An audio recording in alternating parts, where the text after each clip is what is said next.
Alors, soit je suis un faible d'esprit totalement influençable, soit j'ai été face à une réelle surprise. Dans les deux cas, il faut que j'en parle. Twip, bonjour et bienvenue sur Adricoscope, la chaîne faite avec le cœur et tournée avec les pieds pour cette 217e vidéo qui, je le souhaite d'avance, sera extrêmement courte car au moment où j'écris ces lignes, je ne dispose que d'une très courte marge de manœuvre pour le montage et la mise en ligne. Aujourd'hui, on va s'intéresser à une expérience de visionnage qui a suscité un certain débat, mais dont les chiffres ont tranché la question avec une certaine amertume. Donjons et Dragons, réalisé par John Francis Daley et Jonathan Goldstein, est un film tiré du célèbre jeu de rôle éponyme et sorti sur les grands écrans chez nous le 12 avril 2023, avec au casting Chris Pine, Michelle Rodriguez ou encore Hugh Grant. On ne va pas se mentir, à l'annonce de la sortie d'un nouveau film Donjons et Dragons, j'ai été hyper frileux. Les frasques de Profion, si ce nom existe, je vous laisserai vérifier, campées par un Jeremy Irons en tantale roue libre ainsi que de son sous-fifre Damodar et ses lèvres bleues, m'avaient laissé un vrai goût de bousitron bien mûr et son coulis de dégueulis. Bref, le film sorti à l'époque en 2000 était un massacre et une véritable insulte à la célèbre franchise de jeux de rôle.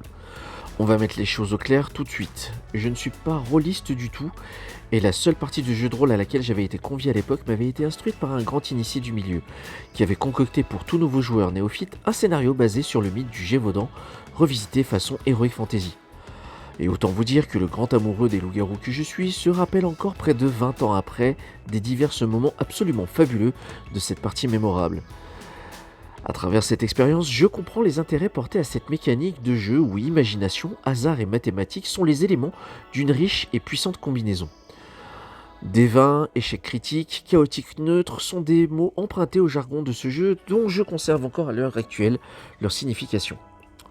Et bien que je ne sois pas de ceux qui se laissent porter par l'avis des autres pour aller voir, écouter ou lire telle ou telle œuvre, je dois bien admettre que ce coup-ci, mon fils a jeté une première pièce dans la machine en revenant d'une séance avec ses potes et qui me vantait alors toute la coolitude de Donjons et Dragons, l'honneur des voleurs. Connaissant ses goûts en matière de film, j'avais relativisé un peu la chose.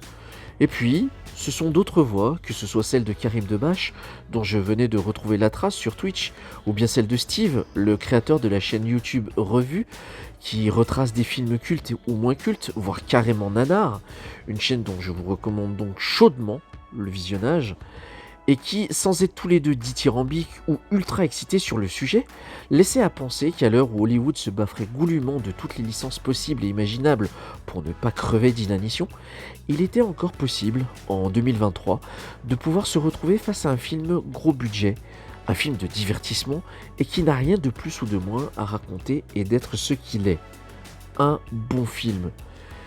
Et c'est ce qu'est Donjons et Dragons. Car oui, Donjons et Dragons, l'honneur des voleurs, est un bon film. Et dès les premières minutes, on saisit tout de suite ses intentions. Nous en mettre plein la tronche et souligner la richesse de propositions de cet univers foisonnant avec des plans vertigineux sans pour autant aller jusqu'à la nausée.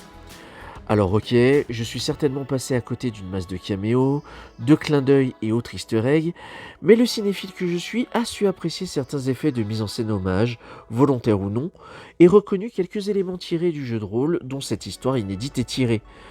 Inédite, c'est façon de parler, car la puissance de Donjons et Dragons réside dans le fait qu'aucune partie ne se ressemble. La moindre décision de ces joueurs, qui sont alors acteurs pivots de l'histoire dans laquelle ils se plongent, influence le déroulé de l'aventure.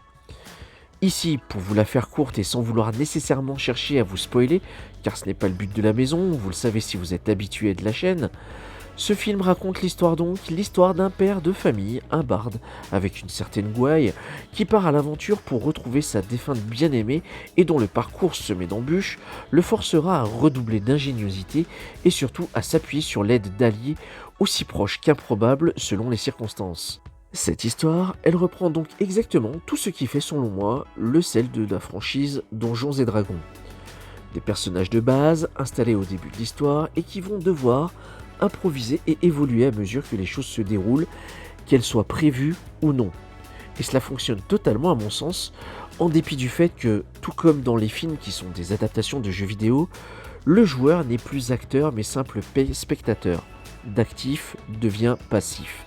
Par conséquent, ici si le spectateur est aussi un joueur de Donjons et Dragons, il va se retrouver confronté à un statut frustrant de ne pas pouvoir influer sur les personnages.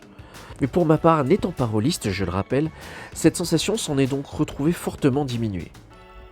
En revanche, si vous l'êtes et que vous avez vu le film, n'hésitez pas à me dire dans les commentaires comment vous avez vécu cette expérience de spectateur ou de spectatrice. Au niveau de la direction artistique du film, il y a du pognon et ça se voit à l'écran. Le budget alloué aux costumes, aux décors ou aux effets spéciaux est tout à fait honnête pour un film de cette envergure.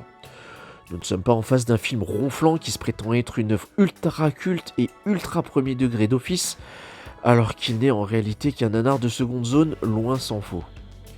Il y a vraiment de pures idées visuelles pendant le déroulé de ce film. Les unités de temps et de lieu sont totalement en adéquation avec l'univers du jeu de rôle, encore que ma connaissance doit être l'équivalent de cul-de-sac dans l'univers du Seigneur des Anneaux. Donjons et Dragons, l'honneur des voleurs, propose ici un véritable road trip qui nous fait voyager et fait nous évader. Le film se veut fun, immersif et plein d'aventures. Du coup, divertissement et dépaysement total. Côté personnages, si vous ne les trouvez pas très originaux, tâchez de remettre les choses un peu dans leur contexte. Je m'explique. Je rappelle, pour mémoire, que Donjons et Dragons, ce sont des décennies d'existence dans l'univers du jeu. Plus d'une 50aine d'extensions, de guides en tout genre, de scénarios, et encore je pense que je suis très loin du compte. Pour cela, n'hésitez pas à me corriger dans les commentaires. Et surtout, et ça c'est mon point de vue purement subjectif, c'est une transposition illégitime de l'univers du Seigneur des Anneaux. Je l'avais cité précédemment comme une métaphore pour caractériser mes faibles connaissances sur le vaste monde de D&D, et c'était totalement et absolument volontaire. Si on retrouve du nain, de l'elfe, de la magie, des créatures de l'ombre et toutes sortes de bestioles plus invraisemblables que fantastiques, ce glossaire est une extension influencée par l'imaginaire de la Terre du Milieu de Tolkien. Du coup, vous avez forcément un air de déjà-vu quelque part, pour peu que vous connaissez le genre fantasy. Et ce n'est pas faux. Mais ce n'est pas complètement juste pour autant. Pour vous faire comprendre un peu plus le fond de ma pensée, je vais utiliser un autre exemple de film pour comprendre où je vais en venir. John Carter. Ce film qui est proposé, mais surtout saboté par Disney, avant même la date de sa sortie en salle à l'époque, et qu'il a été injustement et effroyablement sous-coté selon moi, est une adaptation des nouvelles d'Edgar Rice Burroughs, le papa entre autres de Tarzan. Cette fable SF fantastique complètement folle, racontant la déchéance d'un combattant de la guerre de sécession en quête d'or, se voit téléporté sur Mars et qui rencontre par la suite non seulement d'autres formes de vie, mais aussi une autre forme de science aux allures de magie. John Carter vit des aventures aussi invraisemblables qu'étonnamment familières, puisque le récit d'Edgar Rice Burroughs a servi de base et surtout d'inspiration pour tout un pan de la culture populaire, et nourrit l'imaginaire de dizaines et de dizaines de créateurs à travers le monde. Que ces personnes soient des cinéastes, romancières, conceptrices de jeux vidéo ou même musiciennes. Des inspirations qui donneront naissance à des œuvres absolument cultes, de Star Wars à Avatar en passant par La Mouche, Rencontre du troisième type et même Conan le Barbare. Même si, bon, sur ce dernier point, je suis moins sûr puisque le film avec Arnold Schwarzenegger est tiré des œuvres de Robert E. Howard, des livres publiés quelques temps après Burroughs. Mais bon, vous saisissez l'idée, Donjons et Dragons, l'honneur des voleurs opère de la même manière. On a l'impression d'avoir déjà vu ça des dizaines et des dizaines de fois, et pourtant ces choses étaient déjà présentes dans l'esprit des collectifs des centaines de milliers de joueurs à travers le globe. Même si dans ses premières heures, Donjons et Dragons a eu, comme les jeux vidéo ou les comics, plus que sa part de mauvaises pubs dans les médias, à la moindre annonce d'une dérive meurtrière sur laquelle on lui imputait systématiquement une grosse part de responsabilité, sans évaluer tous les éléments qui ont poussé les personnes accusées à commettre de telles atrocités, il n'est cependant pas entièrement dénué de sens de resituer les choses dans leur contexte et dans leur chronologie. Le jeu Donjons et Dragons était connu, en bien ou en mal, mais il était connu quand même. Pour revenir au film de Dale Goldstein, le pari de transposer cet univers aussi vaste qu'il est complexe est au final réussi, puisqu'il se concentre uniquement sur les intentions et les objectifs des personnages.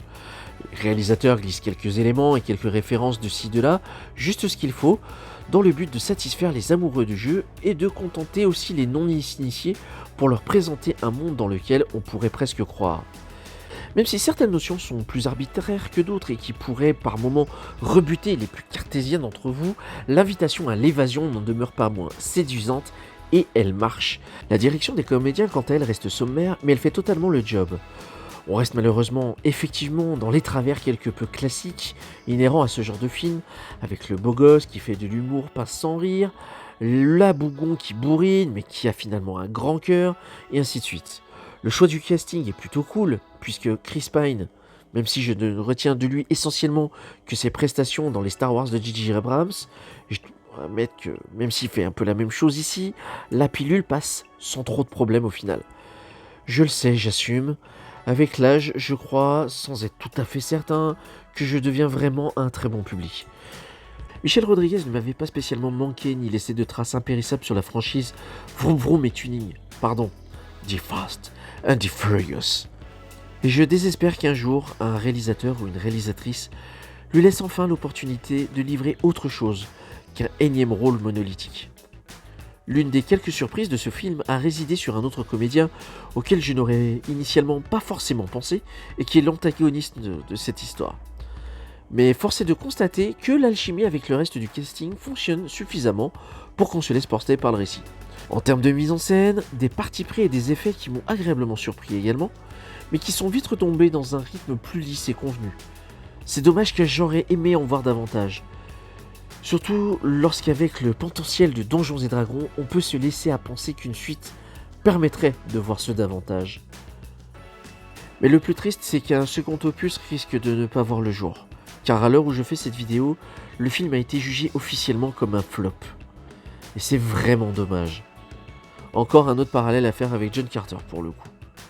La faute vraisemblablement à un public encore traumatisé par les précédentes adaptations catastrophiques, doublée d'une date de sortie malvenue entre deux grosses superproductions, dont une avec un plombier en salopette rouge qui tabasse de la tortue punk en passant par des tuyaux. Bref, les gens n'étaient apparemment pas prêts à se laisser tenter par Donjons et Dragons. J'espère simplement que le film connaîtra un second souffle avec sa sortie en DVD et Blu-ray et lui redonnera ses lettres de noblesse, voire lui conférer, pourquoi pas, le statut de film culte. Car non seulement il a le mérite d'effacer toutes les adaptations antérieures de la franchise, en les enterrant très profondément dans les sombres marécages de l'oubli, mais aussi de proposer autre chose à une heure où tout n'est que feuilleton cinématographique, remake ou prequel d'un autre film.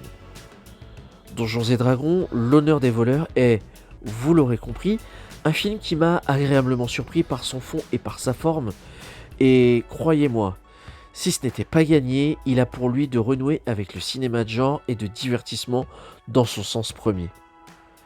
À vous, après tout, de vous faire votre propre idée en décidant de lui octroyer cette chance, s'il est encore disponible en salle près de chez vous, et si ce n'est pas déjà fait. Voilà, cette vidéo est à présent terminée. Merci de l'avoir regardée jusqu'au bout et si ce contenu vous a plu, et si vous avez vu ou non Donjons et Dragons, l'honneur des voleurs, n'hésitez pas. Pouce bleu, commentaire, partage sur les réseaux, bref, tout ce qui est bon pour la croissance de la chaîne quoi. D'ici là, prenez soin de vous, pleine fuckitude et à bientôt pour une prochaine vidéo.